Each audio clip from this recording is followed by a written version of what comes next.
हजुर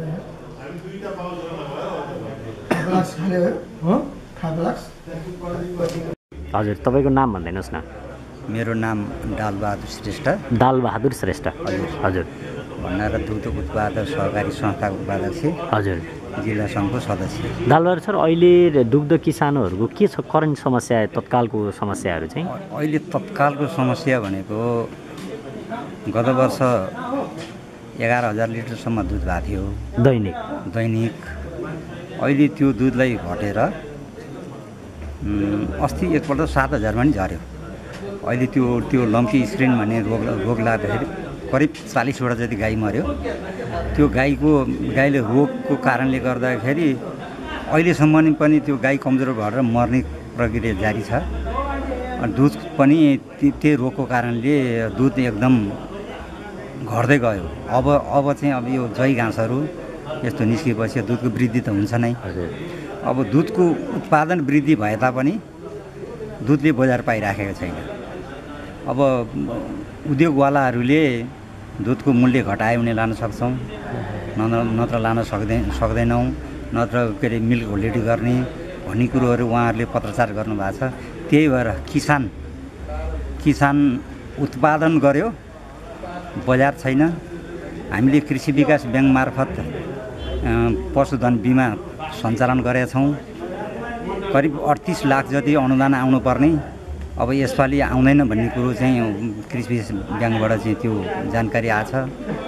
अब पशुधन बिमा गर्यो, त्यो बिमाको क्षतिपूर्ति दिन सक्ने अवस्था पनि भने उताबाट नआएपछि संस्थाले त दुध किन्ने हो, दुध बेच्यो, किसानलाई त्यही पैसा दिने हो।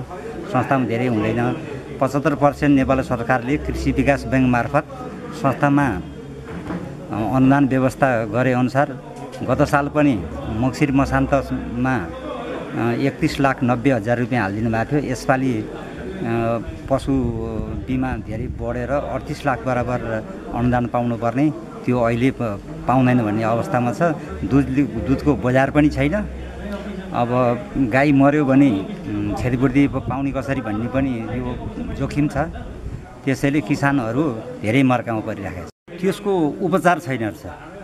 त्यो लम्की स्क्रिन भन्ने चाहिँ यत्रो फोका आएपछि शरीरमा त्यो फोकालाई फुटाइदिएपछि खाल्टो परिसकेपछि पोटास पानीले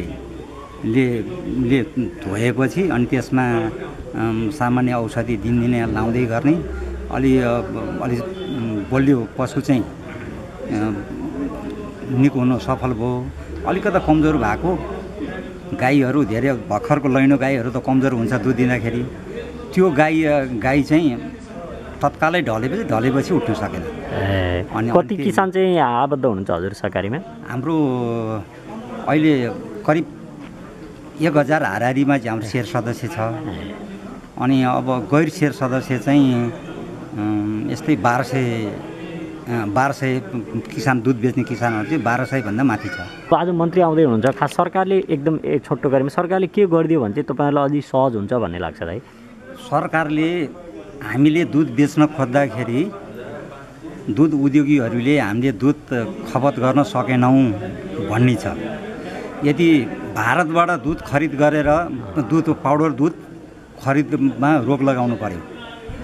नेपालको दुध यो बजार, यो फल सिजनमा बजारमा पुर्याउनलाई, बजारमा बिक्री नहुँदाको अवस्थामा उद्योगीहरूलाई पनि नेपाल सरकारले अनुदान दिएर हुन्छ के गरी हुन्छ त्यसलाई चाहिँ पाउडर प्लान्टमा लगेर चाहिँ पाउडर बनाइदिनु भयो भनेदेखि अनि किसान दुध त बिक्री भइरहन्छ। अब इन्डियाबाट पाउडर दुध आउने बित्तिकै नेपालको अब सुन्नमा आछ पोखरामा सुजल डेरीको 10 करोडको पाउडर दुध छ अरे, अहिले दुध बिक्री भएको छैन भनेको छ। पाउडर दुध बिक्री भएको छैन। इन्डियाबाट चाहिँ पाउडर दुध आएछ भन्ने सुनेको छ। अब इन्डियाबाट आउने रोकियो भनेदेखि नेपालको त्यो पाउडर दुध बिक्री हुन्छ। उहाँहरूले हाम्रो दुध किनेर पाउडर बनाउनुहुन्छ। हस्, एकदम ठिक। हस्, धन्यवाद। भन्दिनु न। बलराम भट्टराई। तनहुँको कुन ठाउँमा कति गाई पाल्नु भएको छ? मेरो मेग्दी दुग्ध उत्पादक सहकारी संस्था निवर्तमान अध्यक्ष म 13 वर्ष अगाडि गत वर्ष कार्यकाल पुरा गरेर हजुर अहिले निवर्तमान अध्यक्ष भएर त्यहाँ छु। म्याग्दीमा कति चाहिँ सहकारी किसानहरू आबद्ध हुनुहुन्छ त्यहाँ? हाम्रो त्यहाँ सहकारीमा त्यहाँ के छ भन्दा हामी लगभग 300 जना सहकारी आबद्ध शेयरहोल्डर छौँ। कति दुध उत्पादन हुन्छ? दुध चाहिँ हाम्रो यसो छ, त्यहाँ पहिला अलि बढी हुन्थ्यो गत 2 वर्ष 3 वर्ष अगाडि। हजुर त्यहाँ विविध कारणले भनौँ अब जस्तो अब दुधको चाहिँ मुक्कट बिक्री क्या असाध्यै बिक्रीकै समस्या, उत्पादन गर्यो उत्पादनको चाहिँ अब त्यो नउचित मूल्य पाउँछ भनेको बेलामा चाहिँ दुध किसानले उठाउन पाउँदैनन्। संस्थाले पनि अब त्यसको व्यवस्थापन गर्दा गर्दै पनि अब दिनदिन संस्थाले दिन्छ, त्यसलाई दुध सहकारी सङ्घमा पन्नुमा लगेर दुध दिन्छ। अब उसले पनि अब हाम्रो सुजल डेरी कास्कीलाई दिन्छ होइन। त्यसले पनि उसले समयमा पैसा नदिने भुक्तानीको कारणले गर्दा अलिकति किसानमा अलिकति नैराश्य भएर गाईहरू अहिले चाहिँ घटे र दुध पनि अहिले घट्दो क्रममा छ।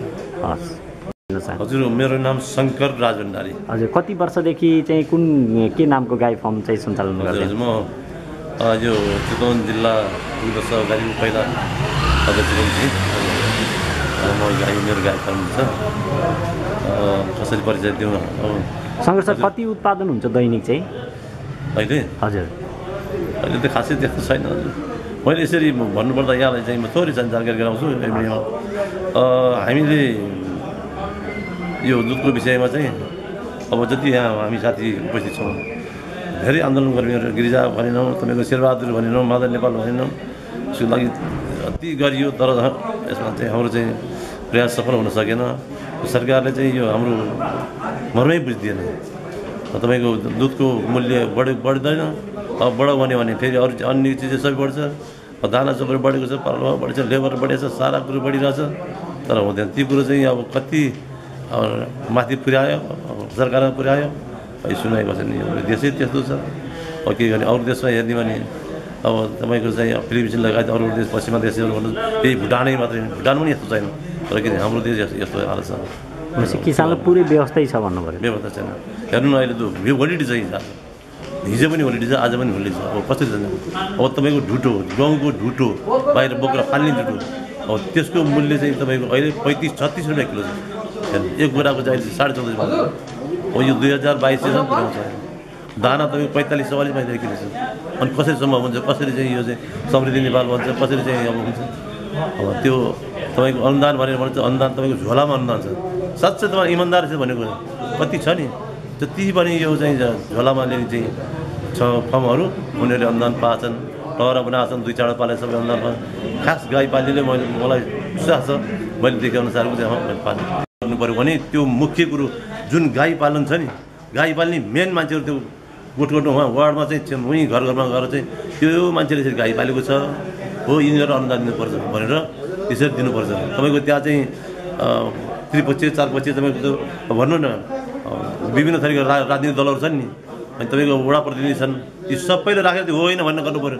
तर मैले मेरो सिफारिसमा चाहिँ मेरो झोलामा चाहिँ मेरो सिफारिसमा चाहिँ बस पाइहाल्यो उसले, पालोस् नपालोस्। अनुदानको त्यो भयो अनि अर्को चाहिँ प्रत्यक्ष उसले अनुदान पायो भने र मिल्क होलिडे भएन भने जब यो सम्भावना जति सरकारले जतिसुकै राज्य जति कराए पनि यो सम्भावना छैन, बढी सम्भावना छैन। अब घट्दैछ।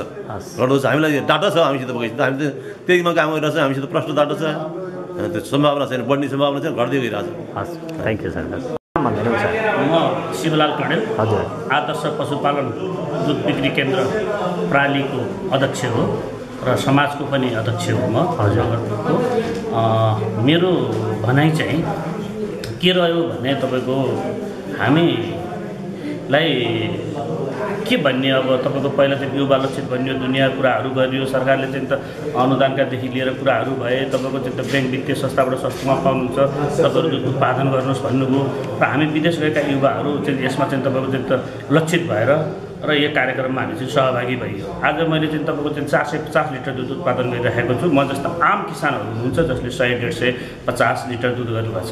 अब हुन त चितवन आत्मनिर्भर भनेर घोषणा पनि भइसक्यो, त्योमा हामी चाहिँ गौरव गर्छौँ। दुधमा आत्मनिर्भर भनेर चितवनलाई मात्रै है, फेरि देशको समग्र कुरा गरेको छैन, चितवनमा आत्मनिर्भर भनेर चाहिँ घोषणा हुँदै जाँदाखेरि हामी असाध्यै खुसी पनि छौँ। तर हामीले तपाईँको चाहिँ अब पूर्ण रूपमा देश चाहिँ हाम्रो चाहिँ दुधमा आत्मनिर्भर भइसकेको छैन, घोषणा पनि भएको छैन। यो चाहिँ तपाईँको सबै तरिकाबाट थाहा भएको कुरा हो। यदि देशमा दुधमा आत्मनिर्भर भएको छैन भने हामीले उत्पादन गरेको दुध बिक्री हुनु यति गाह्रो किन हुन्छ? जुन तपाईँको चाहिँ हामीलाई तपाईँको चाहिँ मङ्सिर, पुस, माघ र फाउन 4 महिना तपाईँको चाहिँ दुध कहाँ बेच्ने, कसो गर्ने भनेर तपाईँको यति हम्मे छ। मैले डिडिसीले पनि तपाईँको त दुध उठाउन मानिरहेको छैन, कोही तपाईँको त दुध उठिरहेको छैन। तपाईँको चाहिँ हाम्रो उत्पादन भएको दुधको बजारै छैन। त्यसो गर्दा हामी तपाईँको उत्पादन त गऱ्यौँ र बढाउन पनि सक्छौँ। देशलाई चाहिँ चाहिएको तपाईँको चाहिँ देशले यदि राष्ट्रले तपाईँको चाहिँ तपाईँहरू दुध उत्पादन गर्नुहोस्, एउटा मूल्य निर्धारण गरेर यति दुधमा चाहिँ तपाईँको चाहिँ हामी दुध उठाउँछौँ भनेर चाहिँ तपाईँहरू चाहिँ भन्न सक्नुहुन्छ भने हामी दुध उत्पादन गर्न तयार छौँ, उत्पादन गर्छौँ, देशलाई आत्मनिर्भर पनि बनाउँछौँ। तर हामीले उत्पादन गरेर दुध त बिक्री हुनु पऱ्यो नि। आजको तपाईँको चाहिँ बसाइ पनि तपाईँको चाहिँ मन्त्रीज्यूहरू लगायत पत्रकार साथीहरू पनि हाम्रो चाहिँ आवाजलाई बुलन्द बनाउन यहाँ आउनु भएको छ। आजको पनि समस्या त्यही नै हो। त्यही समस्याको लागि हामी आएर बस्दैछौँ। हामीले उत्पादन गरेको दुध अब के गर्ने हो, हामीले कहाँ लगेर बेच्ने हो भन्ने तपाईँको चाहिँ उसमा चाहिँ आजको पनि हामी चाहिँ योबाट चाहिँ सानो कार्यक्रममा हामी बस्दैछौँ। र मेरो भनाइ दुध उत्पादन गर्न हामी सक्छौँ, तर हामीलाई बजारको सुनिश्चितता हुनु पऱ्यो। बजारको सुनिश्चितता छैन, किसानहरू मर्कामा छ। साँच्चै पहुँच नपुग्ने किसानहरू ब्याङ्क वित्तीय संस्थासम्म पनि पुग्न सकेको छैन। र तपाईँको चाहिँ किसानले तपाईँको चाहिँ र अनुदानको कुराहरू तपाईँको चाहिँ त भनेर अनुदान थोरै धेरै जे जस्तो तपाईँको चाहिँ त पाउनु भएको छ, यो तपाईँको युवा लक्षित यताउता भनेर त्यो कुरामा मैले त सरकारसँग चाहिँ एउटै भनाइरहेको छु। सरकार माछा मारेर नदिनुहोस्, माछा मार्न सिकाइदिनुहोस्। हामीलाई माछा मार्न अनुदान हामीलाई चाहिँ त्यसरी अनुदान चाहिँदैन। अनुदान तपाईँको चाहिँ पैसामा नदिनुहोस्, उत्पादनको आधारमा दिनुहोस्। उत्पादनको आधारमा चाहिँ हामीलाई दिनुहोस् र हामीलाई तपाईँको चाहिँ सक्षम बनाइदिनुहोस्, अपाङ्ग नबनाइदिनुहोस् सरकार भन्न चाहन्छु। हस्त नमस्कार। उपस्थित भएका छौँ र विभिन्न जिल्लाबाट पनि हामी यहाँ उपस्थित भएका छौँ। हामी सुरुमा नै सम्पूर्ण उपस्थित सहकारी कर्मी साथीहरूलाई, दुग्ध उत्पादक साथीहरूलाई अन्तर्क्रिया कार्यक्रममा आफ्नो तर्फबाट बजारीकरणमा के कस्तो समस्या झेल्नु भएको छ एक एकवटा प्रश्न तयार गर्नको लागि अनुरोध गर्दै धराशायी भइरहेका छन् र राज्यले दिने सहुलियत सुविधा पनि पहुँचवाला र आफ्नो आसेपासे राली टाटा बाटाहरूले सीमित व्यक्तिहरूलाई मात्रै राज्यले त्यसलाई आँखा लगाएको छ, त्यसलाई दिएको छ। जो राज्यले दिने अनुदानलाई पनि सहजीकरण गर्नको निम्ति सहज ढङ्गबाट किसानलाई सो राज्यबाट प्राप्त गर्ने अनुदान पनि किसानलाई सहज ढङ्गबाट पाइरहेको अवस्था छैन। र अहिले देखा परेको मूलतः तीनटा समस्या। हामी पशु व्यवसायमा लागेका किसानहरूको अनुत्पादक रूपमा रहेका पशुको व्यवस्थापन र दुधलाई बजारीकरण गरेर विदेशबाट आउने जुन एउटा दुधजन्य परिकारहरूलाई नियन्त्रण गरेर यही नेपालमा रहेको पाउडर मिलहरूलाई व्यवस्थित ढङ्गबाट यो समस्या समाधान गरियो भने यसले केही हल गर्नेछ। यिनै कुराहरू राख्दै यस पेसामा देशको रोजगारीको सिर्जना गरी बेरोजगारीको समस्यालाई न्यूनीकरण गरेको देखिन्छ र कृषकहरूको आम्दानीको स्रोतका रूपमा रहेको कृषि पेसालाई समयानुकूल अधिकतम प्रविधिको प्रयोग गर्दै कम लागतमा बढी उत्पादन गरी देशलाई उत्पादन क्षेत्रमा आत्मनिर्भरतिर बनाउने उन्मुख बनाई विदेशमा समेत निर्यात गरी विदेशी मुद्दा आर्जन गर्नेबाट देशको अवस्थालाई मजबुत बनाउँदै लैजाने उद्देश्यका साथ गठन भएका राज्यका संयन्त्रहरूले हाल आएर खास प्रभावकारी भूमिका खेल्न नसकेको यथार्थ हाम्रो सामु छ। देशमा हाल देखिएका भूमि कृषक, कुखुरा पालक कृषक, दुग्ध व्यवसायमा लागेका आम कृषकहरूको आर्थिक अवस्था खस्किरहेको अवस्थामा मिति 76 साल चैत्र 11 गतेबाट विश्वव्यापी फैलिएको महामारी रोग कोभिड-19 कोरोना भाइरसले नेपाललाई पनि सुधो राख्न सकेन।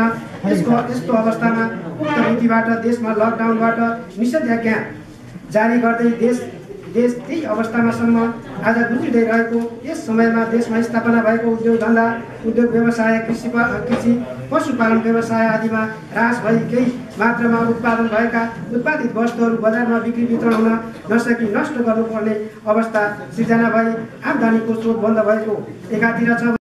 लगायत नेपालको अन्य जिल्लाहरू जसमा दुग्ध व्यवसायिक रूपमा कृषकहरूले उत्पादन गरी निजी डेरी उद्योग नेपाल सरकारको स्वामित्वमा रहेको डिटिसीले डिटिसीलाई बिक्री वितरण गर्दै आएकोमा हाल आएर ती निकायहरूबाट दुध खरिद नगरेको कृषकबाट गुनासो आइरहेको र कृषकहरूले सोझै बजारमा दुध बिक्री गर्ने वातावरण र अवस्था नदेखिएकोले उक्त उत्पादित दुधलाई सहजीकरण गरी बजारमा बिक्री गर्ने व्यवस्था मिलाइदिनु हुनका लागि नेपाल सरकार संघीय कृषि तथा पशुपन्छी विकास मन्त्री श्री घनश्याम भुषालज्यूलाई सविनय निवेदन गर्दछौँ।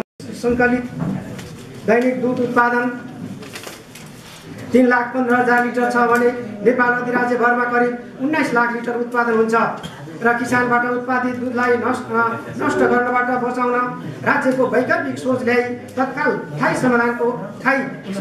समस्याको समाधान नखोजेमा यसबाट विकराल स्थिति सिर्जना हुने सम्भावना देखिन्छ। विदेशी गाई ल्याउने योजना सरकारको रहेको छ।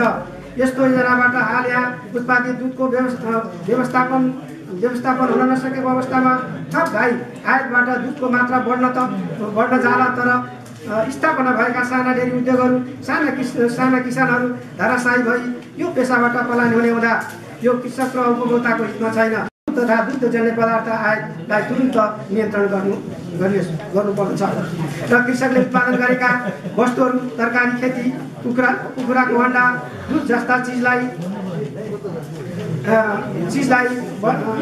बजार नपाएर सडकमा फालेको दृश्य हामी सबैले देखेकै हो।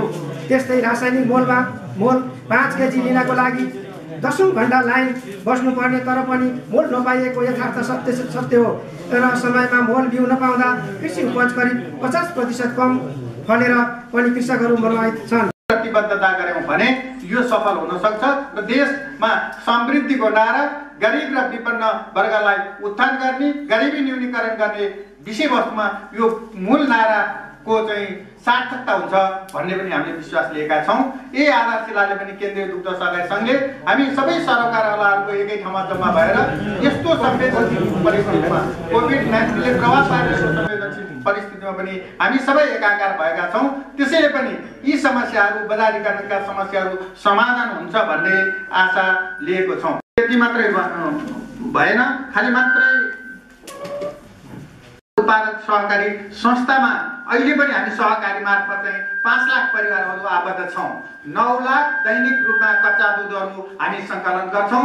सहरको पुँजी कम्तीमा पनि हामी दैनिक 4,50,00,000 चाहिँ सहरको पुँजी गाउँमा पशुपालन क्षेत्रमा चाहिँ 66% चाहिँ सहकारी क्षेत्रले ओगटेको अवस्था छ भने अर्कोतिर अहिले 63 जिल्लामा सहकारी मुभमेन्ट अघि बढेको छ।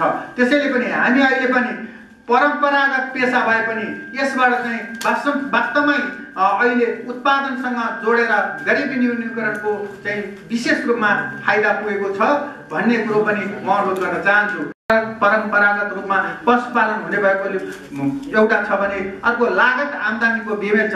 लागत र आम्दानीको चाहिँ हामीले जुन चाहिँ हामीसँग आउने आम्दानी र लागतमाको चाहिँ बेमेल छ।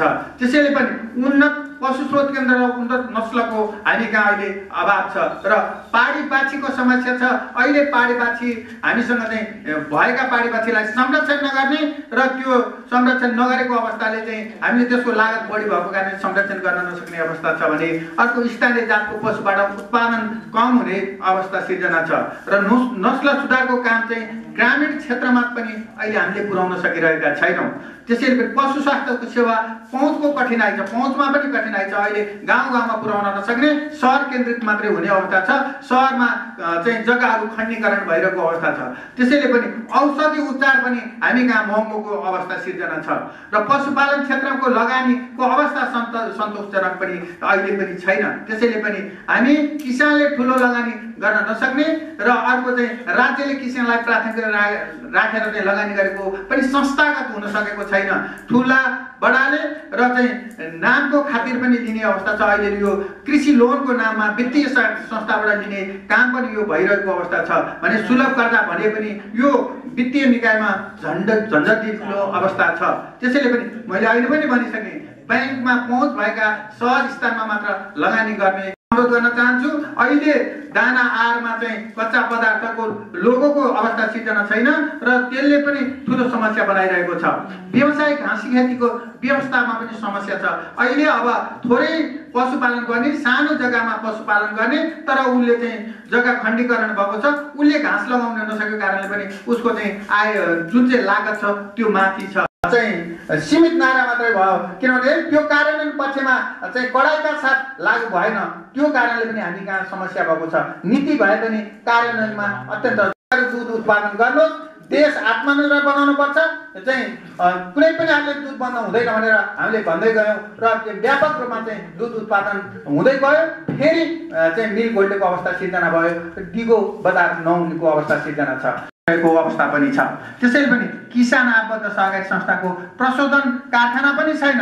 यो प्रशोधन कारखाना नभएको कारणले पनि हामीले अहिले चाहिँ निजी सहकारी साझेदारीमा 50,000 लिटर दैनिक दुधको चाहिँ पाउडर प्लान्टको निम्ति चाहिँ ठुलो दुध कारखानाको अहिले टेन्डर भएको छ।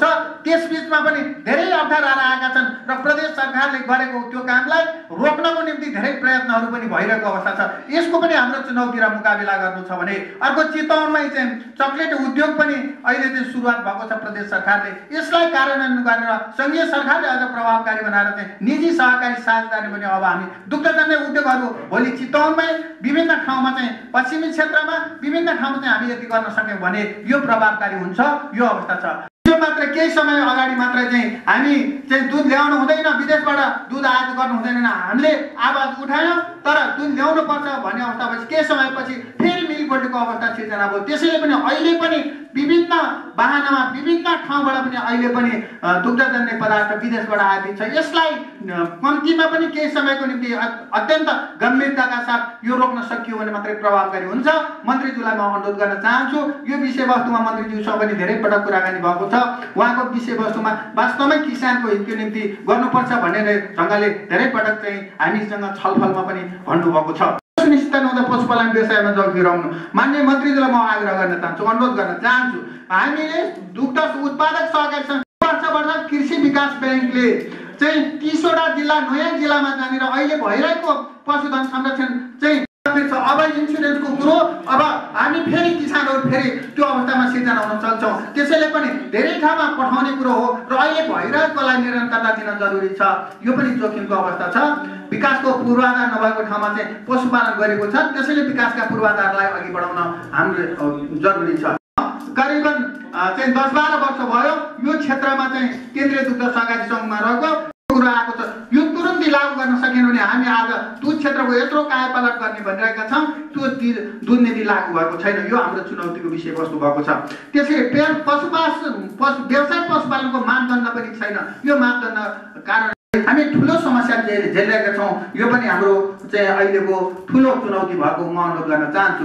आज बिस्कुटलाई पनि दुध चाहिने, कुखुरालाई पनि दुध चाहिने, विभिन्न क्षेत्रमा चाहिँ यहाँको दुध राम्रो छैन भन्ने अनेकौँ बाहना पनि बिस्कुटलाई पनि धुलो दुधहरू विभिन्न बाहनामा चाहिँ आउने र अर्को हामीले चाहिँ जुन ढङ्गले चाहिँ विभिन्न चाहिँ पनिरका र अर्को चाहिँ विभिन्न क्रिमहरू चाहिँ विदेशबाट धेरैभन्दा धेरै चाहिँ क्रिम आइरहेको अवस्था छ। त्यसैले पनि यसलाई आयात नीतिलाई चाहिँ बलियो बनाउन जरुरी छ। हामीले योभन्दा अगाडि पनि भनौँ दुधको चाहिँ जसरी चाहिँ घिउ चाहिँ 250 रुपियाँमा चाहिँ भन्सार हुँदो रहेछ, यहाँ 1000 रुपियाँमा बिक्री गर्ने यो अवस्था सिर्जना हुँदा यहाँको मूल्य बराबरको चाहिँ भन्सार मूल्य कायम गर्न पनि जरुरी छ। र पशु स्रोत केन्द्रको प्रबन्धन स्पष्ट नीति हुनु पर्यो। अहिले विदेशबाट गाई ल्याउनु पर्ने म लागेको छ। हामी कहाँ यदि पशु स्रोत केन्द्र स्थापना गर्ने हो, यहाँ बाछीहरू संरक्षण गर्ने हो भने त्यहाँका भन्दा राम्रा बाछीहरू यहाँ छन्, यसलाई संरक्षण गर्न सकिन्छ। त्यसैले यी विषयवस्तुमा पनि हामीले स्पष्ट नीति गर्न जरुरी छ भन्ने पनि म अनुरोध गर्न चाहन्छु।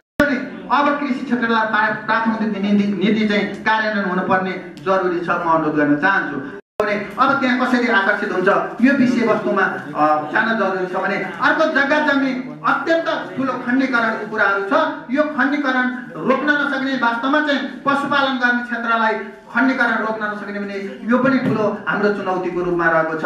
र सहकारी संस्थाले मैले अहिले पनि भनिसकेँ नीति एक आपसमा बाँधिने खालको छ र यसलाई कसरी अघि बढाउन सकिन्छ भन्ने कुरा पनि म अनुरोध गर्न चाहन्छु। समस्याहरू थपेका छन्। अहिले पनि उत्पादनशील क्षेत्रमा 33% हामीले दुध घटेको छ। साथीहरूले भन्नु भइरहेको छ वास्तवमा चाहिँ हिजो दुध दाना खुवाउनुहोस्, घाँस हरियो हरियो खुवाउनुहोस्, दुध धेरै उत्पादन गर्नुहोस् भन्ने हामी अहिले दाना कम खाउनुहोस्, घाँस कम खाउनुहोस् र चाहिँ तपाईँहरूले चाहिँ कम्तीमा पनि दुध चाहिँ घटाउनुहोस् भन्नुपर्ने स्थिति छ। 33% अहिले घटिरहेको दुध पनि हाम्रो मिल्क कोल्डको अवस्था छ। त्यसैले पनि यो अत्यन्त गम्भीर छ। फलखालामा फाल्यौँ तर दुध कहीँ पनि हामीले फाल्ने काम गरेनौँ। अब कतिपयले के भन्नु भने दुध त अरूलाई खान दिए पनि हुन्थ्यो, सबैको घरमा गाउँमा दुध छ, कस कहाँ लगेर दिनु, यो अवस्था सिर्जना छ। त्यसैले पनि यो सिर्जना पनि भएको छ। र म अर्को किसानहरूले कुनै पनि राहत पाएन। यत्रो कोभिडको बिचमा पनि माननीय मन्त्रीज्यूले चाहिँ कार्यक्रम गरेर जुन चाहिँ किसानहरूलाई कम्तीमा नि 10 रुपियाँ प्रति लिटरको 10 रुपियाँ चाहिँ किसानले जुन दिन दुध बेचेको छैन त्यो दिन चाहिँ दिने भन्ने जुन ढङ्गले अघि बढेको थियो त्यो पनि कार्यान्वयन भएन। र हामीले तल भन्यौँ, माननीय मन्त्रीज्यूले यो अवस्था सिर्जना भएको छ चाहिँ मन्त्रालयबाट लेखेर पनि पठाउनु भएको छ, अर्थमा पक्कै पनि हुन्छ भनेर हामीले भन्यौँ। तर हामी अहिलेसम्म त्यसमा चाहिँ आश गरेर मात्रै बस्ने भन्दा सिवाय केही पनि भएन। छैन अब कसरी पैसा दिने, अब तपाईँहरूले तपाईँको दुध लिन सक्दैनौँ भन्ने अवस्था सिर्जना गरेर 4 महिनादेखि किसानले यो हकीकत बेहोर्दाखेरि पनि पैसा नपाइरहेको अवस्था म अनुरोध गर्न चाहन्छु। किनभने हामी नीति फितलो गर्ने हामी कार्यान्वयन पक्षमा जान सक्दैनौँ। त्यसै गरी पशुपालनको यो पकेट क्षेत्र निर्धारण गर्नु, यो क्षेत्रमा चाहिँ पशुपालन गर्ने, यो क्षेत्रमा कृषि क्षेत्रमा के अरे फलफुल खेती गर्ने भन्ने एउटा पकेट क्षेत्र चाहिँ निर्धारण गर्न जरुरी छ। त्यसैले पनि होइन भने हुने खानेले चाहिँ नामको खातिर चाहिँ अनुदान पाउने र हुँदा खानेहरूले अनुदान नपाउने स्थिति पनि सिर्जना छ। त्यसैले पनि अर्को दुध अभिवृद्धि तथा गुणस्तर सुधार सम्बन्धी कार्यक्रमहरू चाहिँ व्यापक रूपमा सञ्चालन गर्न सक्नु पर्यो। किनभने अब क्वालिटी चाहिँ धेरै राम्रो बनाएर अब हामी विदेश निर्यात गर्न सकेनौँ भने सधैँ नेपाललाई मात्रै भन्न सक्ने अवस्था भन्दा पनि हामी विदेश पनि पठाउन सक्ने अवस्था सिर्जना गराउनु पर्यो। अर्को कच्चा स्थानीय तहमा कच्चा पदार्थ प्रयोग गरेर दानाहरू चाहिँ स्थानीय सरकार, अहिले स्थानीय सरकारमा मलाई लाग्छ चाहिँ रत्ननगरको मेयर साहबसँग मैले 1-2 चरणपछि कुराकानी गरेँ। उहाँको जुन एउटा चाहिँ ऊर्जाशील छ, त्यसै गरी त्यो ऊर्जाशीलले चाहिँ हामी चाहिँ स्थानीय स्तरमा चाहिँ अब कच्चा पदार्थ त्यही उपयोग गरेर चाहिँ हामी किन स्थानीय स्तरमा चाहिँ दाना उत्पादन नगर्ने, सरकार स्थानीय सरकार प्रदेश र सहकारीको संयोजनमा किन नगर्ने। मलाई लाग्छ अहिले प्रदेश सरकारले चाहिँ राप्ती नगरपालिका र त्यसै गरी अन्नपूर्ण दुग्ध उत्पादक सहकारी संस्थामा अहिले कार्यक्रम ल्याएको छ दाना उद्योग। त्यो एउटा नमुनाको रूपमा अब सञ्चालन गर्न थालेको छ र त्यो उद्योगमा अहिले हामीले अरू उद्योगको भन्दा हामी सहकार्य गरेकोमा क्वालिटी पनि छ र हामी अत्यन्त सरल ढङ्गले पनि चाहिँ हामीले किसानलाई उपलब्ध गराउन सकेका छौँ। मैले चाहिँ भन्न खोजेको कुरा चाहिँ के हो भने अहिलेको तत्कालको समस्या भनेको दुध बिक्री नभएको समस्या हो। बजारमा कोभिडको कारणले गर्दाखेरि हाम्रो उत्पादन गर्दा पनि दुध बिक्री नभएको समस्याको चाहिँ निराकरणको चाहिँ मैले मन्त्रीज्यूलाई राख्न खोजेको कुरो चाहिँ के हो भने उद्योगपतिहरूलाई पनि अब त्यो पाउडर बनाएर डम्पिङ गरेर राख्दाखेरि ब्याजको समस्या भयो, कन्भर्सन चार्ज पनि अब त्यसमा चाहिँ दुध बिक्री नहुँदाखेरि मार्केटमा नजाँदाखेरि त्यो बिक्रीको पनि समस्या भयो भन्दाखेरि उद्योगपतिसँग बसेर त्यो दुधलाई पाउडर बनाउँदाखेरि चाहिँ दिने सहयोग मान्नु प्रति लिटर 5 रुपियाँ 6 रुपियाँ 7 रुपियाँ कति दिन सकिन्छ, त्यो पाउडर बनाउँदाखेरि मात्रै अरू दुध होल दुधहरू मार्केटमा गएकोलाई चाहिँ कन्भर्सन चार्ज नदिने, त्यो जुन उद्योगमा एउटा डाटा हुन्छ पाउडर बनाएको त्यो डाटाको आधारमा यदि चाहिँ त्यो अनुदान दियो भने हाम्रो दुध बिक्री हुन्थ्यो कि भन्ने मलाई लागेको हुनाले मैले माननीय मन्त्रीज्यू समक्ष यो अहिलेको तत्कालको अरू धेरै समस्या छन्, यसको लागि 2 वर्ष 3 वर्ष 5 वर्ष लाग्न सक्छ, अहिलेको यो जुन पुस माघ र फागुनको यो समस्या चाहिँ त्यसरी समाधान हुन्थ्यो कि भन्ने मेरो भनाइ हो। उद्योगपतिहरूले भोलि दुध नभर भन्छ, अब हामीले गाईले दुध तैराख भन्ने नमिल्ने, सरकारसँग घचघच्याउनु पर्ने ठाउँमा किसानसँग चाहिँ उहाँहरूले घचघच्याउनु हुन्छ। सरकारलाई घचघच्याउनु पर्ने, सरकारको तर्फबाट उत्पादन गर्नको लागि किसानलाई अनुदान दिनुपर्ने, जुन अवस्थामा दुध खपत हुन सक्दैन त्यो अवस्थामा दुधको उद्योगीहरूलाई पाउडर दुध बनाउनको लागि अनुदान दिनुपर्ने जस्तो लाग्छ। जस्तै हामीले यता दुध बिक्री नभएपछि केन्द्रमा गएर हाम्रो दुध हप्तामा 5,000 भरिदिनु पर्यो भनेर केन्द्रमा भयो, ल हजुरको हुन्छ भनेर उहाँबाट भन्नुभयो। यहाँ दुध दुध सङ्कलन गर्ने ठाउँमा हामीसँग 3,000 लिटरको ट्याङ्कर छ। अब तपाईँहरूलाई माथिबाट 5,000 लिटर दुध भरिदिन्छु भन्नुभएको छ। अनि अब तपाईँहरू आफै विचार गर्नुहोस् भन्दा मर्कामा को पर्यो? किसान पर्यो। त्यसैले अब घाँसमा मल हाल्नलाई मलको अभाव। अर्को कुरो यो लम्की स्किन रोग लाग्यो। यो रोग लाग्दाखेरि जस्तै विपद व्यवस्थापन भन्नाले सिन्धुपाल्चोकमा पहिरो गयो, त्यहाँ त त्यस्तै राहतको व्यवस्था थियो। पशुपालन किसानलाई पनि यो लम्की स्किन रोगमा त्यो सिन्धुपाल्चोकको पहिरोभन्दा बढी भएको छ। साँच्चै भन्नुपर्दा हाम्रो सहकारी संस्थामा एकैचोटि 40वटा गाई मर्यो त्यो रोग लागेर। अहिले त्यो रोगले थलिएको वस्तु महिनामा 10वटा मर्दैछ। त्यस कारणले त्यसको व्यवस्थापन पनि हुनु पर्यो। बिमा कृषि विकास ब्याङ्कबाट बिमा कार्यक्रम 76-77 मा बिमा गरेको हामीले, मैले चाहिँ अब समग्रमा या हाम्रो जस्तै होला 76-77 मा बिमा गरेको अनुदान रकम अहिले 38 लाख जति अनुदान प्राप्त हुनुपर्ने। गाई अब 100वटा जति मर्छ। अब यो कसले तिर्ने थाहा छैन। किसान मार्न पर्ने, सहकारी मार्न पर्नु भनेको किसान मार्न पर्नु हो। त्यसैले सरकारबाट केही व्यवस्था होस् भन्ने धारणा मेरो हो। अरू ठाउँमा के छ मलाई मैले त्यति जानकारी लिएको छैन। तर दुग्धिया संस्थानले पश्चिम क्षेत्रमा तपाईँको असोज महिनामा 2 चोटि 4 दिन गर्यो, कार्तिक महिनामा 5 दिन गर्यो र हिजो र आज फेरि 2 दिन मिल्क भोटी छ डिडिसीको। कि त्यो अन्य तुलनामा चाहिँ अन्य डेरीको अथवा अन्य चिसान केन्द्रको तुलनामा तपाईँको पैसा पनि कमी छ। तपाईँको 4 फ्याट छ भने तपाईँ 3-5 फ्याट मात्रै त्यहाँ पाउँछ।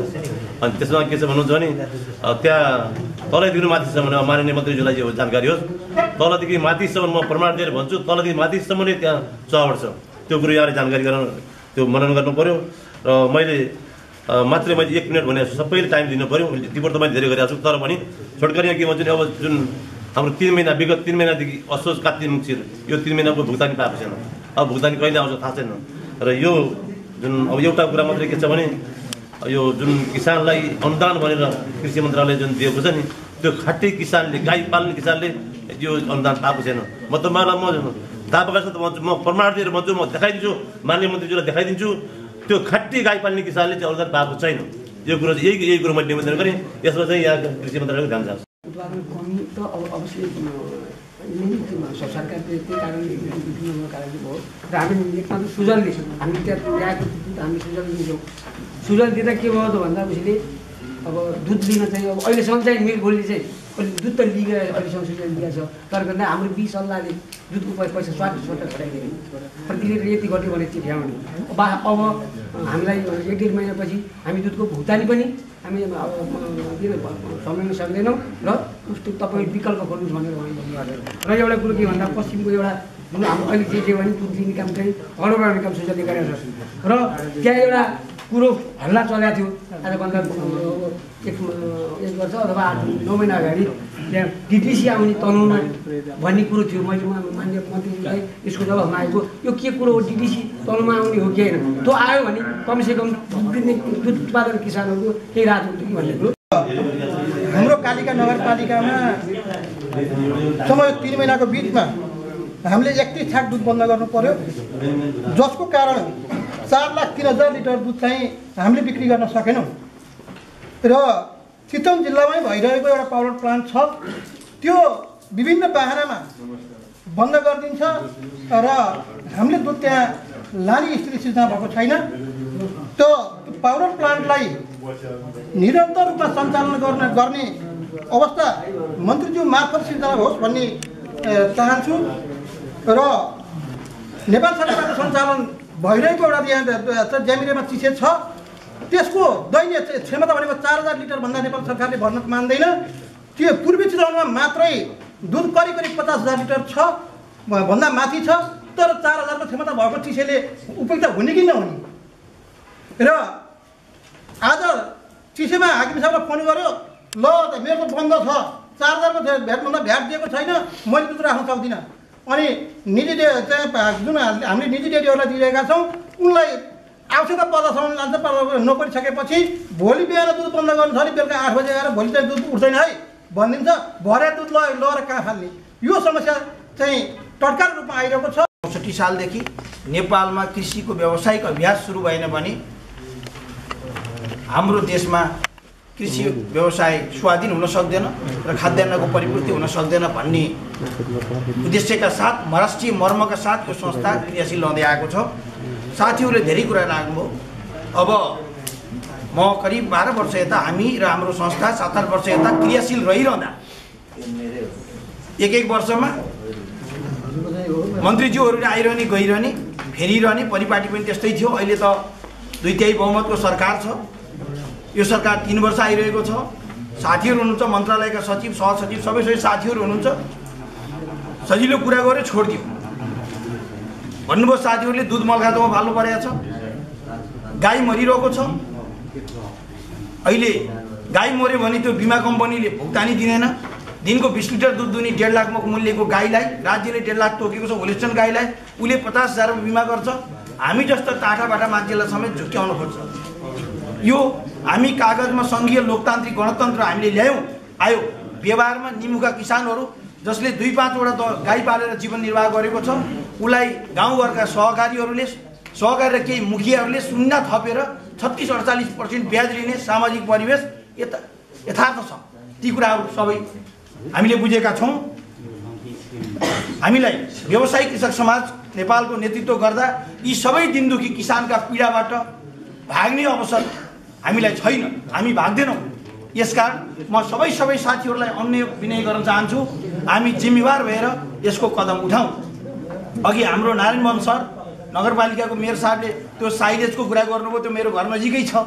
यसरी साना कुराहरू अहिले पुरै पेटभरि तपाईँ घाँस बराल खान नपाएर गाईबस्तुहरू मरिरहेका छन्। सिजनको बेलामा घाँस बरालहरू किनेर राख्न सक्ने सामान्य स्टोरहरू हाम्रा छैनन्।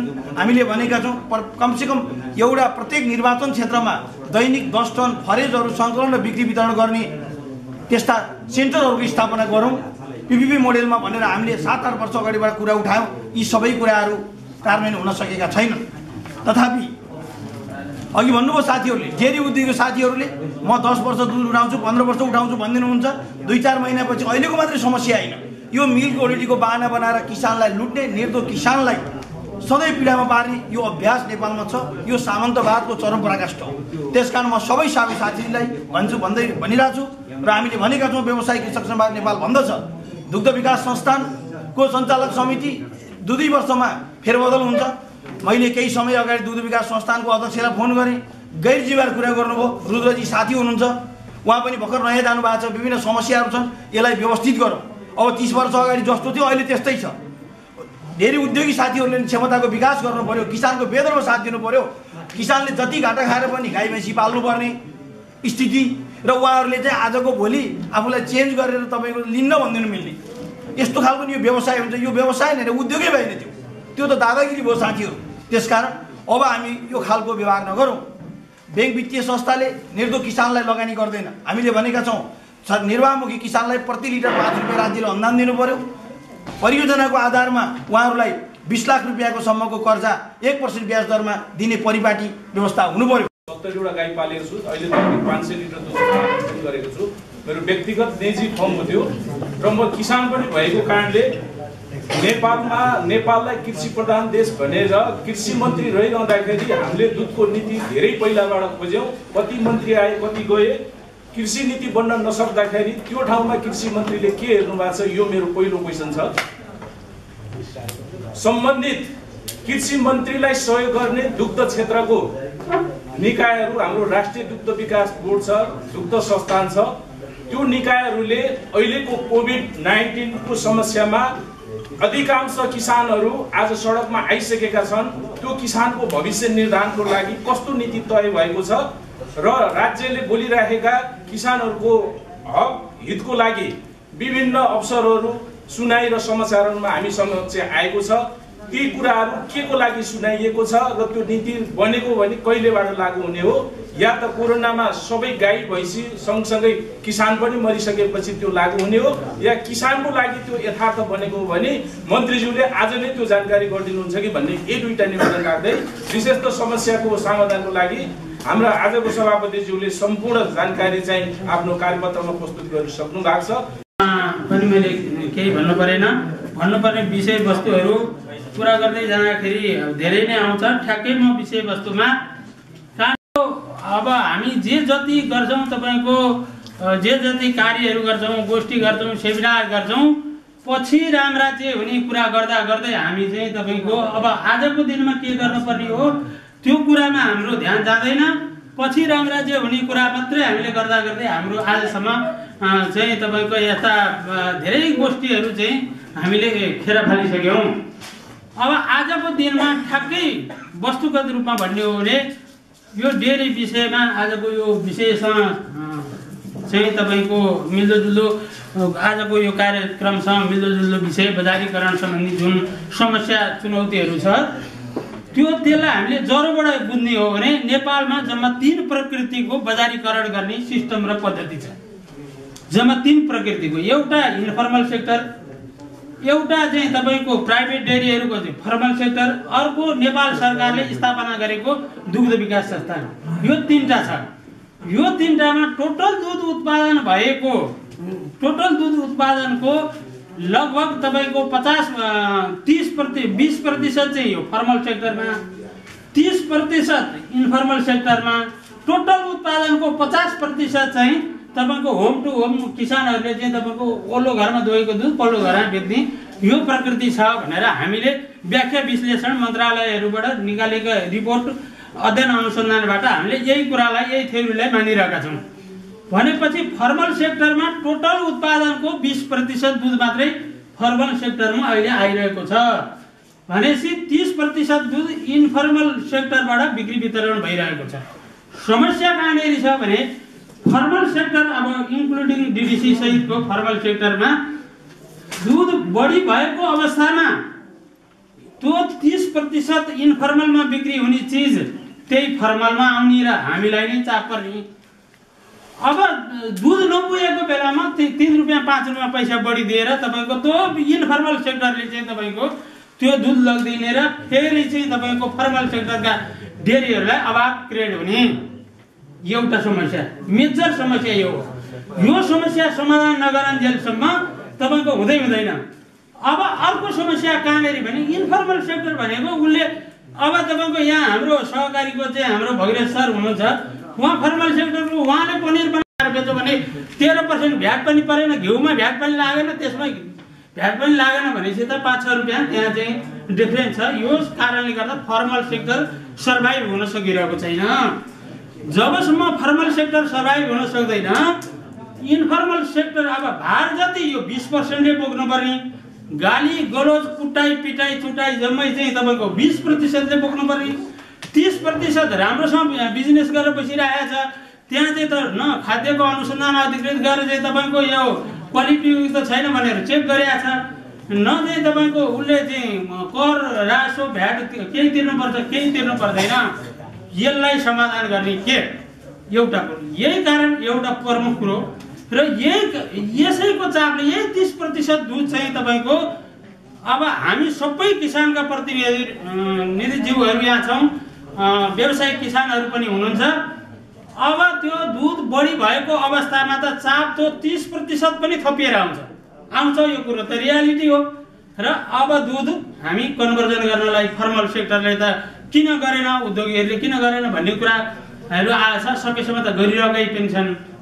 अब तपाईँको त्यो कन्भर्जन गर्नु भने पनि भन्न सजिलो छ। भगिरथ सर यहाँ हुनुहुन्छ, हाम्रो चाहिँ उपाध्यक्षज्यू चाहिँ कुवर सर यहाँ हुनुहुन्छ, अर्को रामप्रसादजीको नि डेरी छ, किसानकै प्रतिनिधि हो, उहाँहरूकै गाई छ। कन्भर्जन गर्नु भनेको चाहिँ सिधा भाषामा 12.5 लिटर दुध दिएपछि 11.5 लिटर बन्ने दुध आउँछ हामीलाई। त्यसमा प्रति लिटर 12 रुपियाँ 85 पैसा ज्याला तिरेर 12 रुपियाँ 85 पैसा ज्याला तिरेर 12.5 दुध हामीले पाउडर प्लान्टमा बुझायौँ भने 11.5 बन्ने दुध आउँछ। त्यहाँनेरिको समस्यामा ध्यान दिनु पर्यो। यही भएको कारणले गर्दा हामीले कन्भर्जन गर्नलाई प्रोत्साहन गरौँ भनौँ। अब उद्योगीहरूलाई चाहिँ तपाईँको यो प्रोत्साहन दिनु हुँदैन, कहाँ कन्भर्जन गरेर ठुला उद्योगीहरू पैसावालाहरू यिनीहरूले त दिनै हुँदैन भन्ने दृष्टिकोण भएपछि हुन्छ कि। अब जति सक्दो त गरिरहेछ डेरीहरूले, अब आफै मिचिनी गरी त तपाईँको कसले व्यवसाय गर्छ। अब मेरो माननीय मन्त्रीज्यूलाई मेरो एउटा मात्रै निवेदन गराई, 12.5 दुध दिएर 11.5 बन्ने चिज हामीले प्राप्त गर्छौँ, 13 रुपियाँ पैसा त्यहाँ पैसा लाग्छ। अब त्यसलाई अहिले पेरिसेबल आइटम एउटा टाइम पछि त्यसको चाहिँ आयु समाप्त हुन्छ, त्यसलाई फेरि आजको दुध चितवन मिल्कमा जाएर बनाएको पाउडरको चाहिँ तपाईँको दुध बनाएर मार्केटमा पठाऊ। अहिले त 32, अब त्यो 32-34 लाग्ने भयो। डबल चाहिँ सिस्टम घुमाउनु पर्दाखेरि त 32-34 लाग्ने भयो। यहाँनिरको मागको विषयमा धन्न म आदरणीय यो सेक्टर बुझेका किसान दाजुभाइहरूलाई चाहिँ नमन गर्न चाहन्छु। डेरी यो कन्भर्सन गर्ने चाहिँ डेरी उद्योगहरूलाई त्यो कन्भर्सनको चार्ज दियो भनेर किसानहरूले बोलिरहनु भएको छ। सरकारले किन बुझिदिएन? जम्मा प्राइभेट सेक्टरमा रहेको डेरी उद्योगीहरूले हामीले गत साल 1,25,00,000 डेरी उद्योग सङ्घसँग आबद्ध भएका डेरी उद्योगीहरूले 1,25,00,000 लिटरको असारभन्दा अगाडि कन्भर्जन गरेर राखेको चिज अहिले पनि चाहिँ तपाईँको हामीले सबै सक्न सकेका छैन। फेरि त्यहाँबाट यता चाहिँ हामीले चाहिँ त्यो स्टक थुपार्दैछौँ भनेपछि अब हामीले गर्ने के भने जम्मा कन्भर्जन गरेको चिजलाई मौजातलाई चाहिँ आधार मानेर लोन प्रवाह गरिदिनु सस्तो ब्याजमा चाहिँ नोमिनल ब्याजमा त्यो चिजलाई चाहिँ तपाईँको कन्भर्जन गरेको एसएमपी र पाउडरलाई चाहिँ आधार मानेर चाहिँ बैङ्कहरूले कर्जा प्रवाह गरिदियोस् र कन्भर्जनको 2-4 रुपियाँ 5-7 रुपियाँ 10 रुपियाँ कति कहाँबाट कन्ट्रिब्युसन हुने हो गर्नु पर्यो हो। उद्योगीहरूले कति प्रतिशत गर्नुपर्छ, किसानहरूले त्यसमा के गर्न सकिन्छ, राज्यले के गर्न सकिन्छ। आज दुध फाल्नु भनेको भोलि आयात बढाउनु हो, कुरा त यति हो। आज दुध फाल्नु भनेको त भोलि तपाईँको आयात बढाउनु हो। त्यस कारणले भोलि आयात नगर्नका निमित्त पनि आजको 1 लिटर दुध पनि फाल्नु हुँदैन, यतातिर ध्यान जाओस्। साथीले भने जस्तै दुग्ध विकास संस्थानमा पनि यो समस्या छ। 8-9 महिना लकडाउनको अवस्थामा दुग्ध विकास संस्थान अडिग अटल र एकदम स्टेबल भएर किसानहरूको सकेसम्म चाहिँ मर्का नपरोस् भनेर हामीले दुध सङ्कलन गर्ने कार्यहरू गर्यो र दैनिक 70,000 लिटरसम्म हामीले पाउडर कन्भर्जन गऱ्यौँ र त्यसको फलस्वरूप अहिले हामीसँग किसानहरूलाई जुन 1.5-2 महिनाको हामीले केही भुक्तानी दिने बाँकी छ त्यसको चाहिँ हाम्रो खास गरी स्टक बढी भएको र चालु खर्चको चाहिँ अभावको कारणले हामीले दिन सकेका छैनौँ र तथापि हामी अब क्रमिक रूपमा यो पेमेन्टहरू हामी गर्नेछौँ र खास गरी यो बजारीकरणको समस्यामा हेर्दाखेरि हामीले चाहिँ काठमाडौँ उपत्यका खास गरी सम्पूर्ण डेरी यो फिडर डेरीहरूको उसमा हेर्दाखेरि चाहिँ काठमाडौँ उपत्यकामा बजार केन्द्रित गरेर हामीले चाहिँ दुग्ध सङ्कलन गर्ने प्रशोधन गर्ने गर्थ्यौँ र अहिले काठमाडौँ उपत्यकाको बजार भनेको विगतमा 1,20,000सम्म डिडिसीले दुध बिक्री गर्ने गरेको थियो भने अहिले हामी 80,000मा चाहिँ खुम्चिरहेका छौँ। यसको लागि पनि हामीले धेरै पहल गरेर धेरै चाहिँ हाम्रो चाहिँ यो बजार प्रवर्धनको लागि मान्छेहरू खटाएर हामीले यो अवस्थामा पुगेका छौँ र हामीले निकट भविष्यमा चाहिँ हाम्रो चाहिँ अब अलिकति सामान्य अवस्था भनेदेखि हामीले 1,00,000 लिटर दुध चाहिँ हामीले दैनिक रूपमा बिक्री गर्ने हाम्रो चाहिँ एउटा लक्ष्यका साथ हामी अगाडि बढेका छौँ र यसरी हामीले बजार प्रवर्धन गर्न सकेको खण्डमा चाहिँ यो दुध बिदा भन्ने होलिडे भन्ने कुराहरू चाहिँ भन्दा पनि हामीले अहिले 2-4 दिनदेखि चाहिँ यो केही प्राविधिक समस्या भएर पोखरामा हामीले पाउडर कन्भर्जन गर्ने क्रममा त्यहाँको चाहिँ मेसिनरीमा केही समस्या आएको हुनाले अलिकति हामीले चाहिँ त्यो समस्या परेको हो र ओभर स्टक भएको कारणले गर्दाखेरि नि हामीले यो किसानहरूलाई हामीले यो शब्द पनि उच्चारण गर्न चाहन्न थियौँ वास्तवमा दुध होलिडे मिल्क होलिडे भनेर। तथापि बाध्यताको कारणले गर्दाखेरि यो कुराहरू चाहिँ हुन गयो। फोकस गरेर जुन कार्यक्रम गर्नुभएको छ त्यसका लागि फेरि पनि म धन्यवाद दिन चाहन्छु। अब दुधको चाहिँ कुरा गर्दाखेरि मैले एक दुईवटा पोइन्ट कुरा के गर्न चाहन्छु भन्दाखेरि लाइभ स्टक सेक्टरको सबभन्दा ठुलो 9% जीडीपी भएको, त्यसपछि 5 लाखभन्दा धेरै मान्छेहरू चाहिँ यो के अरे दुध क्षेत्रमा संलग्न भएको, त्यसपछि ग्यास पनि तपाईँको अर्बान एरियादेखि भिलेज के अरे तपाईँको एउटा भिलेज एरियामा फ्लो भएको कुरा चाहिँ यहाँसम्म अवगतै छ। अर्को कुरा के हो भन्दाखेरि जस्तो WHO ले रिकमेन्डेसन गरेको चाहिँ प्रति व्यक्तिले प्रत्येक वर्षमा 51 लिटर खानुपर्छ, तर अहिले पनि हाम्रो नेपालमा देख्नुभयो भने 76 लिटर मात्रै छ। यसको धेरै ग्याप नै परेको अवस्था छ। त्यसैले नेपालमा धेरै दुध भएर के अरे तपाईँको समस्या भएको होइन, नेपालमा धेरै दुध भएर समस्या भएको होइन। किन भन्दाखेरि यसको पनि WHO को रिकमेन्डेसन अनुसार चाहिँ हाम्रो लिमिटेसन भनेको तपाईँको 15 लिटरमा चाहिँ 15 लिटर अहिले पनि चाहियो भन्ने कुरा चाहिँ यथार्थ छँदै यहाँहरूसँग। तर मलाई के लाग्छ भन्दाखेरि यहाँको प्लेटफर्मबाट म के भन्न चाहन्छु भन्दाखेरि र मैले 2-3 वटा चाहिँ प्लेटफर्ममा गएको र मैले के देखेँ भन्दाखेरि डेयरी सेक्टरका सबै भीष्म पितामहहरू चाहिँ एकै ठाउँमा बस्नुहुन्छ, हामी पनि बस्छौँ। तर समस्या ल्याउँदाखेरि समस्याको यस्तो समस्या आउँछ कि सबै समस्या हुँदै समस्या के को समाधान गर्ने कुरा चाहिँ आउँदैन नि छोड। यसकै कारणले मलाई के लाग्छ भन्दाखेरि अहिलेसम्म डेयरी सेक्टरहरू पनि तपाईँको जहिले पनि एउटा सानो समस्या आउँदाखेरि पनि तरङ्गित हुने यो यथार्थ कुरा मलाई एज अ इडीको हिसाबले म भन्न चाहन्छु। गाई पाल्ने कसरी गरे, त्यही गाई पाल्यो दुध बिक्दैन, दुध कन्ज्युम हुँदैन। अनि हाम्रा मान्छेहरू भारतका दुध विक्रेताहरूबाट चाहिँ कतै बिकेको भन्ने सुन्छु, त्यो दुधलाई चाहिँ कन्ट्रोल गरे भयो पनि इन्डियाको दुधमा। अनि त्यसपछि आफ्नो दुध गर्नु पर्ने हाम्रो क्यालकुलेट कि हामी स्टडी गरेर हाम्रो जनसङ्ख्या कति, हामी कति दुध प्रयोग गर्छौँ, मासु कति प्रयोग गर्छौँ, तर दुधको खपत अहिले उत्पादन गर्छ, दुध कति खपत हुन्छ वी हेभ टु डिसाइड। त्यसपछि यदि दुध पालो भने अब यहाँ अहिले हाम्रो अध्यक्षले राख्नुभयो, अब यहीँको स्याहार्न सकाएन, फेरि 4 वटा गाई ल्याउने के ल्याउने अनि त्यसपछि अनि भएका कारणहरू भने यो मानेमा चाहिँ जुन खालको माग गर्नु भएको छ किसान दाजुभाइले, म पक्षमा छु। तर हामी ती पक्षमा पनि हामी जति पनि यहाँ अहिले चाहिँ केही बोल्न सक्ने टाटाबाट जम्मा भएको छौँ, त्यो किसान जसले अहिले हेरिरहेको छ, आज यहाँ साधारण सभा हुँदै अन्तर्गत गएको छ, मेरो पनि दिन आउँछ कि 2-4 गाई पाल्नु पर्छ, यो कुरा हेर्न जाँदा तैँले पाल भनेर आज भन्ने अवसर दिनुपर्छ माननीय मन्त्रीज्यूबाट। र मैले पनि के भन्नुपर्छ भने तपाईँ गाई पाल्नुहोस्, तपाईँको जीवन सुरक्षित छ, त्यहीबाट तपाईँको जीवन चाहिँ वास्तव समृद्धिबाट तपाईँ हिँड्न सक्नुहुन्छ भने बाटो तैँले दिनुपर्ने हुन्छ नि। त्यसले यहाँ समय बोल्छ। यहाँ समस्याहरू देख्यौँ, सबै समस्या हामीले पढ्यौँ। मैले लिएर यी समस्याहरूलाई कसरी एकचोटि हामीले अध्ययन यसको बारेमा छलफल र काठमाडौँमै अन्तर्क्रिया गरेर माननीय मन्त्रीज्यूलाई पनि हामीले यसको बाटो के, यसको स्थिति कहाँ भनेर हामी राख्ने नै छौँ। त्यो प्रतिबद्धता यहाँ राख्दै म 1-2 कुरा मात्रै के भन्न चाहन्छु भन्दा समस्या त छ, सबैतिर छ, तर समस्या पनि यहाँ मैले समाधानहरू पनि तपाईँहरूले बोलेकै कुराहरूबाट धेरै कुरा निकालिसकेका छु। त्यसैले समस्या पनि यदि बिग्राल छैन कि यो समाधानै गर्न सकेन। समस्याका समाधान हामी गर्न सक्छौँ। पछिल्लो 12-14 वर्षमा दुधको उत्पादन डबल भएको छ। यहाँहरूले विचार गर्नुहोस्, अहिले 24 लाख मेट्रिक टन दुध उत्पादन, आजभन्दा 12-13 वर्ष म सहसचिव हुँदाखेरि मैले लोकसेवामा लेख्दा 12 लाख कि 13 लाख मेट्रिक टन दुध उत्पादन हुन्छ भनेको थियौँ। 25 वर्ष पहिला जानुभयो भने यो देशमा जर्सी भेटाउन गाह्रो थियो।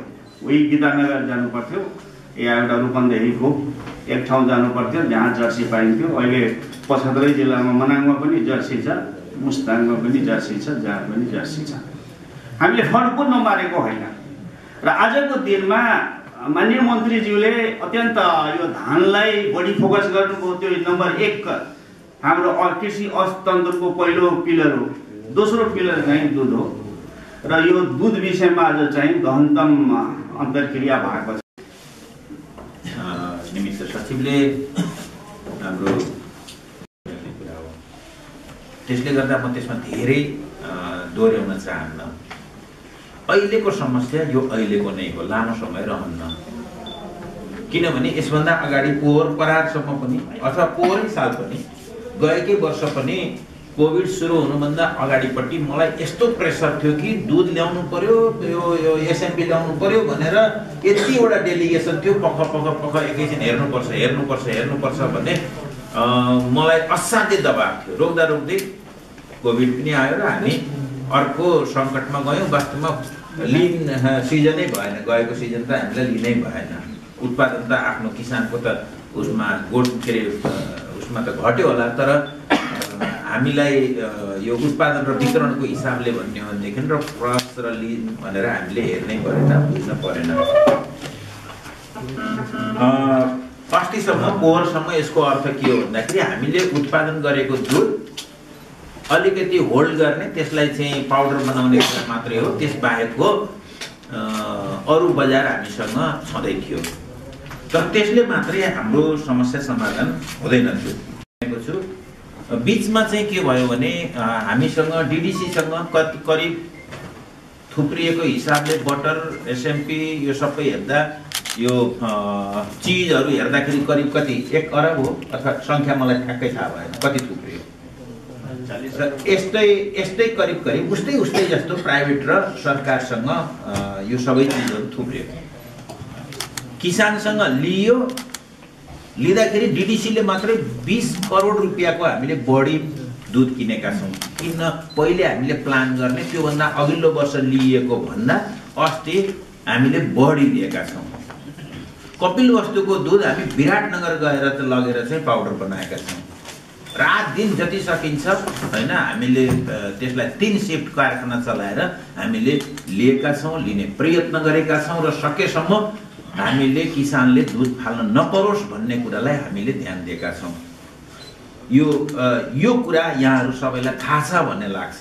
मन्त्रालयले त्यो बिचमा कति मेहनत गर्यो भन्ने कुरा, डिडिसीले कति मेहनत गर्यो भन्ने कुरा यहाँहरूलाई थाहा छ भन्ने मलाई लाग्छ। तत्कालको समस्या कोरोनाले केही समस्या ल्याएको छ। यो समस्या हाम्रो मात्रै होइन, यो सरकारको यो पब्लिक जनताको मात्रै समस्या होइन, संसारभरिको, हाम्रो मात्रै नेपालको सरकार नेपालको पब्लिकको मात्रै कुरा भएन कि यो संसारभरिको उद्योग धन्दा, हाम्रो सम्पूर्ण सामाजिक सङ्गठन व्यवस्था यसमाथिको सङ्कट आएको छ। यो कुरालाई हामी सबैले उत्तिकै महसुस गरौँ। यो कोरोना हामीलाई मात्रै आएको र यो खास गरी यसको सारा जिम्मा कुनै खास संस्थाले, कसले, कुनै निकायले लिनपर्छ भन्यो भने पनि सम्भवतः अलि उचित हुँदैन होला भन्ने मलाई लाग्छ। यो संसारभरि यो मानव जातिमाथि परेको यो सङ्कटका बेलामा हामीले बेहोर्नु पर्ने हाम्रो भागको कुरा कति हो, त्यसका लागि भने हामी सबै, सरकार पनि आफ्नो भागका लागि तयार हुन पर्यो र व्यक्ति पनि, नागरिक पनि सबै त्यसरी तयार हुनु पर्यो। र धेर तिनले चाहिँ दुध उत्पादन गर्न सहयोग गरे, दुध खाने जति निक्ले, उत्पादन गर्ने बढे, बिक्री गर्ने ठाउँै थिएन, त्यसले सङ्कट आइदियो। कस्तो त्यही बेलामा जतिखेर हामीसँग करिब 1.5 अरब कति, यो मैले ठ्याक्कै यो भुलेँ, एकदम हाहाकार भयो, राख्ने ठाउँ छैन, दुध राख्थ्यो के अरे पाउडर राख्ने ठाउँ छैन, बटर राख्ने ठाउँ छैन, हामी चिज राख्न नसकेर त्यो रसुवाको चाहिँ दुध दिन सकेनौँ। अस्ति 1 महिनाको चाहिँ दुध पैसा दिएको पनि उठाउन सकिएन, किनभने राख्ने ठाउँ हामीसँग थिएन।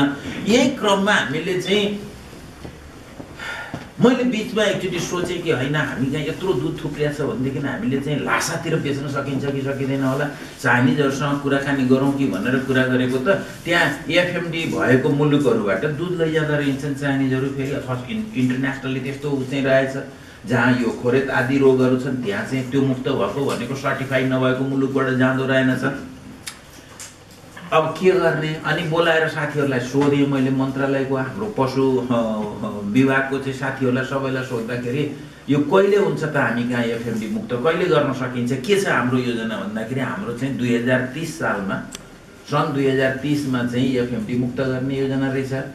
अनि यो 31 किन नभएको, 29 किन नभएको, 30 किन भएको भन्दाखेरि चाहिँ संयुक्त राष्ट्र सङ्घले एउटा यो दिगो विकास लक्ष्यहरू बनाएर छ, त्यसअनुसार हाम्रो प्लानिङ कमिसनले चाहिँ हाम्रो लक्ष्य बनाउँदाखेरि त्यस्तो बनाएको रहेछ। अनि यसलाई चाँडै सकिन्छ कि सकिँदैन, गर्दा हामीले सक्यौँ भने हुन्छ कि हुँदैन, कसैले मतलब बिग्रने पो हो कि हामीले एफएमडी मुक्त भयौँ भने के हुन्छ, बिग्रन्छ भन्दाखेरि त बिग्रदैन, राम्रै कुरा हो। कतिमा गर्न सकिन्छ भन्दा साँच्चै राम्रै लाग्यो भने 3 वर्ष वरिपरिमा बेसिकली सकिन्छ। यसको सर्टिफिकेसन आदि इत्यादिका पनि कुराहरू छन्, तर बेसिकल्ली हामी 3 वर्षमा सकिन्छ भनेपछि यसलाई हामीले यो पोलियो थोपा खुवाउने जस्तै अभियान गरेर लैजान पर्यो भनेर अहिले हामीले बजेट चाहिँ पालिकाहरूमा पठाएको छ। किनभने यो उसले पोलियो खुवाएर हुँदैन, सङ्घीय मन्त्रालयले हामीले अहिले बजेट त्यस खालले हामीले व्यवस्था गरेका छ।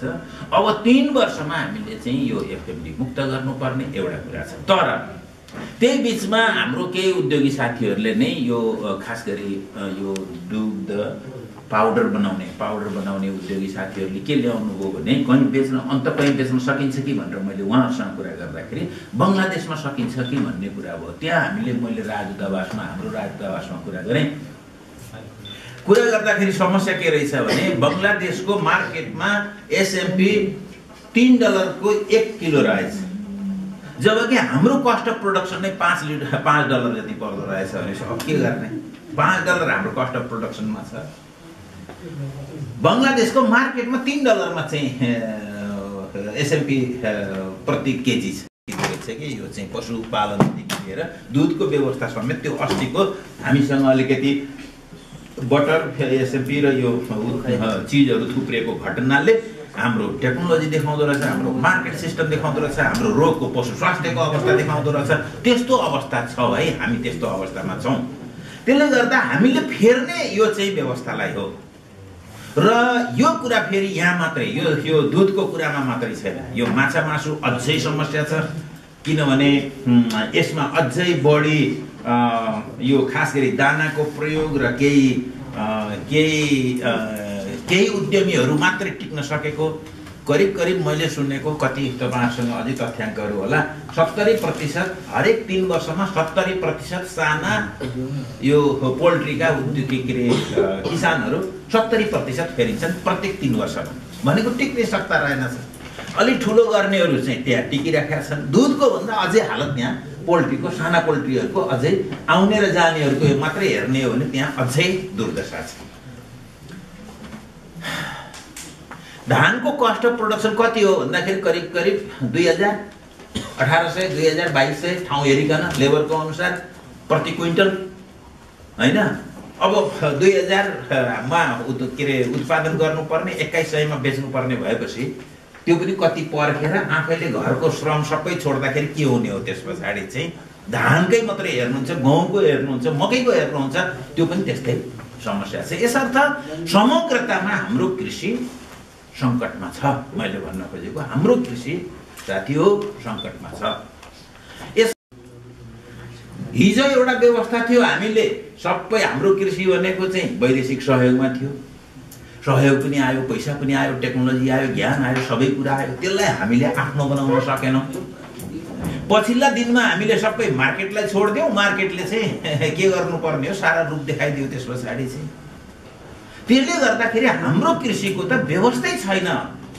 मेरो अनुरोध के छ भने प्लिज कृपया यसतर्फ हेरौँ। हाम्रो आफ्नो कृषिको व्यवस्था बनेन, छैन। अब हामी यही भएर कृषिको व्यवस्था बनाउनु पर्छ भनेर हामीले मेहनत गरेको, प्रयत्न गरेको। अहिले चाहिँ के खास गरी जसले कृषि गर्छ, कृषि कर्म गर्ने जोसुकै मान्छे उसले 6 घण्टा 8 घण्टा काम गर्छ भने श्रमजीवीले पनि पर्याप्त रूपले उसले खाना लाउन पाउनु पर्यो, शिक्षा स्वास्थ्यको उसको व्यवस्था हुन पर्यो, उसको घर चल्न पर्यो। ऊ त्यहाँबाट निक्लेर हिँड्न नपर्ने त्यो व्यवस्था के हुन सक्छ, कसरी त्यो गर्न सकिन्छ भन्ने बारेमा सोच्न पर्यो। यसर्थ कृषिको समग्र क्षेत्रहरूमा, कृषि तथा पशुपालनका क्षेत्रमा काम गर्ने हरेक मान्छे ऊ त्यहाँबाट उखेलिनु पर्दैन भन्ने कुरा ग्यारेन्टी गर्नका लागि हामीले 5वटा नीतिगत आधारहरू तयार गर्यौं। र दुर्भाग्यले के भयो भने यही कोभिडको बेलामा पर्यौं, हामी यसैमाथि पर्यौं, कोभिडको बेलामा पर्यौं र के हाम्रा आफ्नै कमी पनि रहे। मैले त्यो भन्नका लागि म मन्त्री भएर मैले यसलाई चाहिँ मलाई कहिले मैले यसलाई रोकेको छैन। हाम्रा केही कमी भयो, हामीले योभन्दा अझै बढी गर्नुपर्छ। गएको बजेटमा हामीले गर्नै पर्ने काम के थियो भने कम से कम हरेक वार्डमा एउटा प्राविधिक पुग्ने गरी हामीले अस्ति व्यवस्था गर्नै पर्ने थियो। 1 2 सबैले कृषि ऋणमा सहज पहुँच पाउने कुरालाई हामीले ग्यारेन्टी गरिदिनु पर्थ्यो। अलिकति हामीले भन्यौं 5% सम्म कृषि ऋण ल्याएका छौं हामीले। पहिला 5 थप्दिने मात्रै थियो, 5 थप्दिन्थ्यौं मात्रै। पछि हामीले चाहिँ त्यसलाई 5 थप्दिन्थ्यौं मात्रै, अहिले हामीले 5 मा ल्यायौं। केही कुरा हामीले अस्तिको बजेटमा गरेका छौं, तर राम्रो अझै चाहिएको आजको कृषि व्यवस्थालाई नयाँ जगमा उभ्याउनका लागि कृषिको बजेट हामीले बनाउन सकेका छैनौँ। यो म दुनियाँका सामने स्वीकार गर्छु। तर यो आखिर हाम्रै चिज हो, हामीले नगराएर कसैले गराउँदैन, अर्को आएर बनाइदिने कुरा पनि होइन। त्यसले गर्दा आगामी दिनमा हामी यस अनुकूल अस्तिको बजेटमा बाँकी रहेका समेत कामहरूलाई पुरा गर्ने गरी आगामी दिनमा हामीले अझै जङ्गी सुधारका कामहरू हामीले गर्नुपर्नेछ। हामी त्यसको तयारीमा चाहिँ छौँ। क्षेत्रमा हुन्छ भन्ने कुरा 35 वर्ष अगाडि लिएको तथ्याङ्कका आधारमा 35 वर्ष अगाडि लिएको तथ्याङ्कका आधारमा धान मकै गहुँ अथवा हाम्रो कृषि कर्म कति हुन्छ भनेर अहिलेसम्म पनि जोड्दैछौँ। हामीले त्यसको तथ्याङ्क लिँदैछौँ। देशमा को कृषक हो को कृषक होइन भन्ने कुरा चाहिँ छैन, कसैलाई थाहा छैन, कुनै प्रमाण छैन, कुनै आधार छैन। हामीले 38-40 लाख जति कृषक हुन् आगामी दिनमा एकदम अन्तिम हालतमा छौँ हामी। अब हामी एउटा आम कृषकहरूको सूचीकरण गर्दैछौँ, कृषि उद्यमको सूचीकरण गर्दैछौँ। त्यसले हामीलाई मल बिउ पानी बिजुली के कति उत्पादन गर्नुहुन्छ, कति उहाँहरूले खपत गर्नुहुन्छ, कति मार्केटमा ल्याउनुहुन्छ भन्ने कुराको सबै तथ्याङ्क आउने गरी र नयाँ व्यवस्थाका लागि योजना बनाउने गरी हामी एउटा आम सूचीकरणको अभियान सुरु गर्दैछौँ। यो चाँडै नै गर्दैछौँ। गर्न त अलि अगाडिदेखि नै अलिक टेक्निकल काम रहेछ, धेरै टेक्निकल काम रहेछ। देशभरिको यो सूचीकरण गर्ने भन्ने कुरा सजिलो कुरा रहेनछ। यो सबै गर्दैछौँ। बाइब्याक हामीले गर्ने भनेर भन्यौँ, एउटा ठुलो काम हो। हामीले अझै राम्ररी गर्न सकेका छैनौँ भन्ने कम्प्लेनहरू आइरहेको छ धानको बारेमा।